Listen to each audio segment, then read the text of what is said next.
Welcome back, YouTube. Today, I'm going to give you an update into my training. I have recently injured my pec, and we're going to be talking about how you can keep the right mindset and the right approach to your powerlifting training when you go through an injury.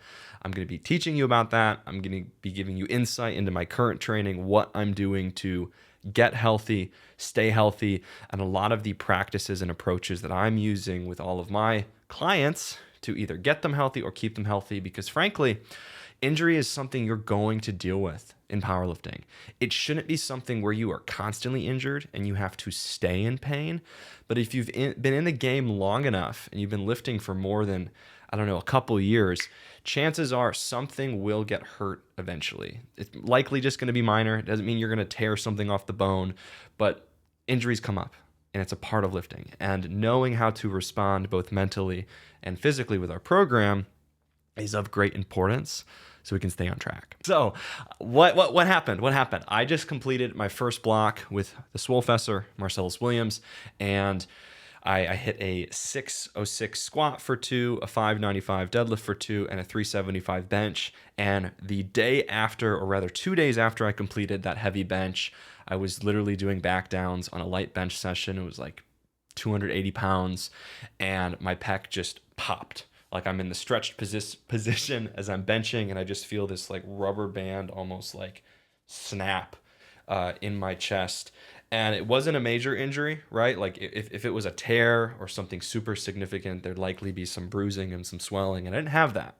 It was just quite tender, quite painful. I had to stop benching at that moment. I tried to go bench the bar a little bit later, and I couldn't even do that. Like I had to cut it early. So my unofficial hypothesis is that I strained it. I don't know how severe of a strain, but it was enough to take me out and to be quite painful. So that happened on a light bench day. It has now been a little over a week since that happened. And not only did I re-aggravate it again on another session, but I'm still unable to lift really any more than like 200 pounds at the moment. So I'm going to take you through, like I said, how I am dealing with this mentally, some of the things I'm doing with programming, and how you can better approach pain within your own training. So what I want to start off with is the mental battle that you're going to be dealing with. You can have a great rehab plan. You can have a great coach. You can have everything going right for you in the rehab process. But if you lose the mental battle and you let the discouragement win, it's over. It's really hard to overcome super negative emotions if you let them take control of you. So what you need to be doing to make sure that it's not ruining your training is be prepared. Be prepared that when you get hurt, or if you are hurt, it's going to suck. It's going to be frustrating. It's going to be discouraging, knowing that you could be hitting XYZ numbers. You could be making progress. You could be where you want to be, but you're not. Sucks. And though that's frustrating, what's the alternative? If you don't stay ahead of the game, if you don't overcome these negative emotions and you just give up, you quit, you give piss poor effort to your rehab process or your recovery, you are not going to recover as fast as you'd hope. And then those PRs and that progress that you want is going to be even further away. So ultimately, if you're dealing with pain or if you get hurt in the future, remember, if you can take away anything from this video, you have to win the mental battle. So that's what I've been telling myself. It was really discouraging. I was like, okay, I hit 375. Now I want to get to close to 400 next block. I want to keep pushing it. I'm super excited. Bench was trending up. I was feeling better. And then boom, I'm hurt. And I handled it really well on the day, but coming in the next session, trying to do something, like I literally only got up to about 240 pounds. And I had to cut range of motion. I had to stop a little bit short before touching the bar to my chest. And it was frustrating. I did not like that. But like I said before, I have to remind myself, one, I know it's going to suck. And two, what's the alternative? I give up. I'm a coach, for God's sake. I have to represent, I have to lead from the front for my team. If someone else is on my team gets hurt and I'm telling them to push through it, what good of a coach am I if I don't have the littlest bit of resiliency? So I've showed up to every bench session that has been programmed. I've kept in mind that it's going to be a mental battle. And what I have done is I've found my baseline of what my pec can tolerate both what range of motion and what weight. And then from there, I'm just going to steadily chip away at it. So after I got hurt and popped my pec, it was on a Monday. I had bench prescribed the very next day. And I came in, I tried not to be fearful of it. I worked up to around 200 pounds with, I wrapped a wrist wrap around the bench to cut range of motion. And that allowed me to, one, lift more weight, because for me, with the pain in my pec, the pain was greatest in the stretch position. So when I came all the way down to my chest, it hurt the most. So by cutting range of motion is one of the best ways you can still perform the power lift if you've got pain. So like on a deadlift, right, if it hurts off the floor, trying something like a block pull or a rack pull like at the knees can be a good way to reintroduce a movement or keep doing a movement if you're in pain. So I'm cutting range of motion, wrapping this wrist wrap around the bar. This first session back, I was able to get about 240 pounds. The same session after that, I was able to do a little bit more. I worked up to about 265, and I felt the pain aggravating a little bit. I'm okay. I'm going to call it there. I scaled back. And then my third session after the injury was on my Saturday primary bench, and I got a little too ambitious. I hit 220, then 240, then 260, and they all were like low pain. I'm like, okay, I'm good to go. I jumped from 265 to 286, pop again. And this time it hurt a little bit worse than the first time. And honestly, that was super discouraging, super frustrating. I just stacked up 3 sessions that were pretty low pain, pretty consistent. Here I am feeling better, and I go up to 286 pounds, and it pops again. And it sucks, and it's discouraging. But remembering that it's a mental battle and that I can't let these negative emotions overtake me, I still need to come in and do everything I can, is what's been keeping me going. Knowing that I have to lead my team and lead from the front, lead by example, is what's keeping me going. So I pop it. I can't do any back downs. Like, I went to go to the bar after doing that, and it was bad. Like, I could barely low it halfway down. I just called it for that session. Fast forward to the next Monday, and I'm recording this now on a Wednesday, so I have had one more bench session since then. I worked up to, I think, like 100 pounds. That was it. Like, I went to 100, and it was, pretty fearful. Like the pain was approaching moderate, and I'm like, I'm not popping it again. I'm not popping it. So understanding, one, win the mental battle, but then from there, you need to figure out what's your baseline. What can you handle? And there's 3 different ways we can look at it. We can look at how many reps you can do, how many sets you can do, and how heavy you can go. And typically with injury, all 3 are limited, but some are limited more than others. So some people, they can go pretty heavy, but as the set goes on and they do more and more reps, that the time under tension, or just like the stress on that muscle or that ligament or that area builds up, that they can maybe only handle a couple reps. So that was for me. I did also have to go lighter, but I could only accomplish around 3 to 4 reps before doing more and more started to cause some decent discomfort, some decent pain. Obviously, I could do a lot of reps if I went really, really light like the bar, but for me to work up to something reasonable, like even 100 pounds, I could only handle about 4 reps. So understanding, one, how many reps can the area tolerate? That's a baseline. From there, how many sets can you tolerate? Maybe you can do 20 sets of like 4 reps and you can keep going and can tolerate it all day. Or maybe you've only got a few in the tank and you've really only got 2 or 3 quality sets that area can tolerate, and that's your baseline. Lastly is the weight, and that's normally what's affected most by injury, is just the intensity. You can't handle a lot of weight. You're typically going to have a very big reduction, in proportion to how much pain you're dealing with. And between those 3 things, the sets, the reps, the weight, you find out what you can tolerate now on day 1 of recovery, and you slowly increase. The key is that you're patient, because I've seen so many people get hurt, re-injure themselves, and stay hurt for so long because the minute they feel good, they try and go back to the weights they're hitting before immediately. You can't go from being able to only deadlift 200 pounds because you're hurt and then try to go attempt 500. Oh, I feel good all of a sudden. Like, yes, like I said, it's mental, it's frustrating, it's so annoying to not be able to lift the weight you want to. But if you're too hasty and you're too quick to go back to those numbers, you have a very high likelihood that you're going to re-aggravate it, re-injure it, make it worse.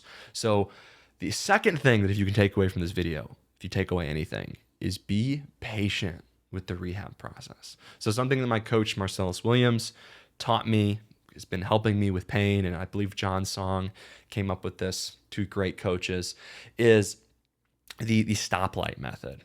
Green, yellow, red. And based on where the pain's at, if it's green, yellow, or red, that will dictate how you should proceed in that workout. So I'm probably not going to explain it perfectly. John Song's got a great video detailing that, I believe, on Powerlifting Now. But where you would start would be at green. Green means you're good to go. You've got no pain, or at least very, very little pain, and you feel confident and comfortable to increase in load, go up from where you were at. Let's just say you started at 100 pounds and you get up to 100 pounds in your workout and you're like, I feel really good. Take a moderate jump.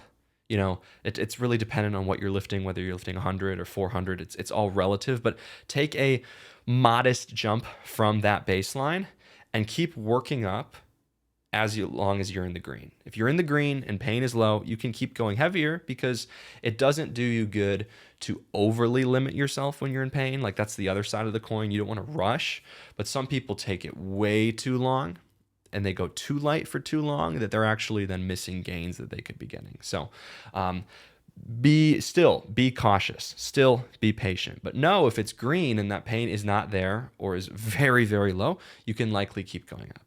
From there, we've got the yellow light. And with the yellow light, this is when you need to slow down. You know, discomfort is increasing, pain is increasing. It's almost like you're a little fearful that if I really keep pushing this much more, it's not going to be good. So what's nice about green, yellow, red is it's a little bit easier to identify with instead of like a pain scale of 1 to 10. 1 to 10 on a pain scale for me versus for you can be very subjective and change a lot. So green, yellow, red, though it is still subjective, I think is a little bit easier to pick between. It's just 3 options as opposed to 1 through 10. So if it's yellow, that means slow down. I was hitting a lot of yellow sets in my most recent session when I was literally only benching 100 pounds, 110 pounds, 120 pounds. It was a yellow. It was like I could feel the discomfort. I felt like, man, if I go any heavier, it's just going to put even more stress on that tissue that I can't tolerate in this given position, that I got to slow down and I got to ease off. So I only made like really little jumps, 10 pounds, 10 pounds. And when I bench 400 pounds, a 10-pound jump is pretty small. So if you only bench 200 pounds, maybe just 5-pound jumps. Like, keeping them small when that pain is in the yellow is key. From there, we've got red. If you hit red, that is like stop. You know, the pain got worse. It's aggravated. You know, whatever set you just did, it's you know, increased in pain from the set prior. This is where you want to stop. Now, if it's really, really significant, you just want to stop doing that movement altogether. You know, like for me, when I popped it the second time doing 286 pounds, that was a red because I couldn't even do 45 pounds with the bar without it being pretty damn bad. So that's an instance where you just stop altogether. Sometimes when you hit red, you just need to scale back and load by a lot. So let's say you're in the rehab process, you're doing a squat, you get up to 450 pounds, and all of a sudden it's like red, like my hip, it's bothering me a lot more, or my back, it's bothering me a lot more. What I would first recommend you do is you lower the weight, maybe you get to 135 or 225, see how it feels on your back, walk it out, try to go into the descent, do it with a tempo, be patient. Patience and a tempo when you're injured is great. It lets you feel out your body and your positioning a lot better. See if you can do it. Because though you reached red and you should stop, it means stop where you're at there. Like, don't go heavier, don't try it again. But you may still be able to get something in on the day that's meaningful. And I think something that's super important for those of you that get injured or are dealing with pain is something is better than nothing. I've met so many people that just cut their workout altogether. They don't do anything. They take off that movement for weeks or months and they just quit. And yes, like I said, it's discouraging, and that's why you need to win the mental battle and not give up. Even if you're in a lot of pain, there's probably still something you can do. So like I said, you can either stop altogether if it's really, really, really bad, but still at first I would encourage you to try and see if you can handle something on the day. And if you can handle even a little bit, it's good. You're going to keep the movement pattern trained. You're going to keep technique relatively practiced. And if you're powerlifting and you want to have any type of comeback, at least doing the movement a little bit is going to be good. It's going to keep it trained. It's going to keep some level of exposure, some level of technique. So that's the green, yellow, red method, stoplight method. And I'm implementing that with myself and some of my clients to make sure we know how to approach each set on each day. So in doing that, right, if we're recovering and we're feeling better and pain is really minimal and you're feeling a green, right, and pain is dropping from session to session, week to week, confidence is coming back, you can keep going up. Just the key, right, is not to go too heavy too soon. Don't rush the recovery process, and that's going to allow you to have the most success. So here in this video, you can see I came in, I trained. I felt like a humiliation ritual with me benching this weight. It's like 200. No, sorry, not 200. It's like 100 something pounds. It's nothing. I'll put the weight in the video here. And it was frustrating, but I knew I've got to come in and do something. So this past session, I think it was like Monday, Tuesday, something like that. I was able to still get in my bench rep work, but for the first time, I was able to do a type of pressing or chest accessory. Prior, I'd tried a chest press, I'd tried pec deck. Nothing was working with the pec because it hurt so bad. And just doing the bench volume, even though it was very light, was about as much as it could handle. So I was able to do this really cool machine where it's like a cable press. And I've noticed that with this specific injury, my pec can tolerate pressing if my arm path stays very close to my body. If I'm wide out here, it hurts more. Or if I'm doing a pec deck and I'm wide like this, it hurts. But as I keep the hand close to the body, it was a lot more doable. So it was really nice to be able to get in this pressing accessory and do something meaningful for chest because it's been a little over a week since I've been able to do this. So one final thought, I had a discussion with someone about this. Another way you could look at pain in relation to, right, the sets, the reps, the intensity, is almost like that injured area is like a battery. However, it's almost like a dead battery where typically with a fully charged battery, you can be fully charged and it's going to go down at a reasonable pace. But with this dead battery or this defective battery, because it's hurt, it's going to go down a lot quicker and its capacity is going to be lower and what you can handle is going to be a lot less. And you have to be mindful of that and patient as you build the charge back up and you build even the ability to have a charge back up. So understand that there's patience. You're probably not going to be able to tolerate as many sets, as many reps, as much weight. And the sooner you accept that in your brain and don't let the discouragement kick your ass, you're going to get healthy sooner. So I appreciate you watching this video. I hope this provided you some good insight with dealing with pain. Like I said, ultimately, most of it really is psychological. Once you can detach yourself from the negative emotions, that psychological, struggle, you can now look at it objectively of this is what I have to do. I have to find my baseline. I have to increase my baseline in a patient manner, and I can only then increase it in an adequate sense when I'm in that green light zone, and then little by little, I'll eventually get back to being healthy. It's simple, but it's hard to apply. So understand that, get ahead of the mental battle, and you will be well on your way to recovery. So that's what I've been dealing with. An update. Hopefully I won't be in humiliation benching below 200 pounds as a 200-pound man, and I'll be healthy soon. So appreciate you for watching. Let me know if you have any questions. If you've watched this far and you haven't subscribed to the channel, why are you lurking? Why are you watching these videos? Just subscribe already. There's going to be so much more content like this that hopefully is insightful and valuable for you. So appreciate you. Have a great day.